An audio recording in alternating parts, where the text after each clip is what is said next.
U.S. President Joe Biden made his first major pitch for re-election not long ago with the campaign speech in Pennsylvania. Americans will vote in a general election in November. Biden is launching his campaign just one day before the third anniversary of the January 6th attack on Congress in Washington. Today, Biden painted himself as a defender of American democracy while warning Americans about the dangers of another Donald Trump presidency. Trump's assault on democracy isn't just part of his past. It's what he's promising for the future. He's being straightforward. He's not hiding the ball. His first rally for the 2024 campaign opened with a choir of January 6th insurrectionists singing from prison on a cell phone, while images of the January 6th riot played on a big screen behind him at his rally. Can you believe that? Today, I make this sacred pledge to you: the defense, protection, and preservation of American democracy will remain, as it has been, the central cause of my presidency. Benji Heyer covers American politics in Washington, joins me now live. Benji, Biden really took aim at Donald Trump. I can't count how many times I heard his name and the word democracy. Trump, of course, front runner for the Republican nomination. What do we hear from him?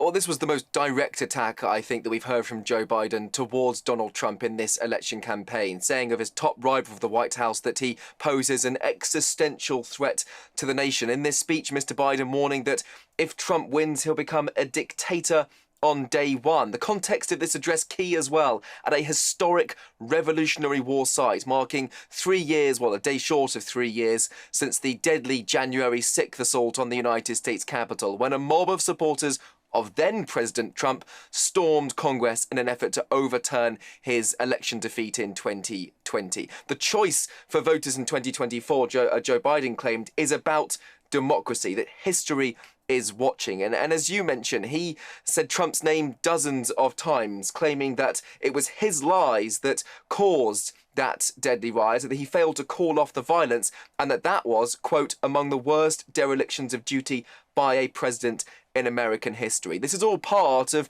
Joe Biden's re-election campaign that is kicking off now in 2024. It continues in South Carolina on Monday, where he's going to be delivering a similar message at an African Methodist church, that the site of a deadly mass shooting when a pastor and 8 worshippers were killed in 2015 by a white supremacist. And it was Trump, remember, who was criticised for saying that there were very fine people on both sides during a different incident, a separate white supremacist march in Virginia in 2017. But it was that event which Biden says inspired him to run for the Oval Office. And that is really the pitch from Joe Biden, separating him from Donald Trump on these key values of freedom and democracy. Let's talk about polls, though, because they're really not in Biden's favor right now. What challenges does he have to overcome in order to win the election? That is the struggle, because Republicans have been pushing really hard on the economy, on foreign policy, on immigration, on crime. And despite some healthy figures when you look at GDP or inflation coming down, it is neck and neck in the polls when you look at Joe Biden or Donald Trump. In some polls, even the incumbent president is trailing. And so we're noticing a tactic here from the White House, that instead of fighting on those fronts, they're really trying to draw a distinction, as I was saying, between Joe Biden and Donald Trump in terms of their personality.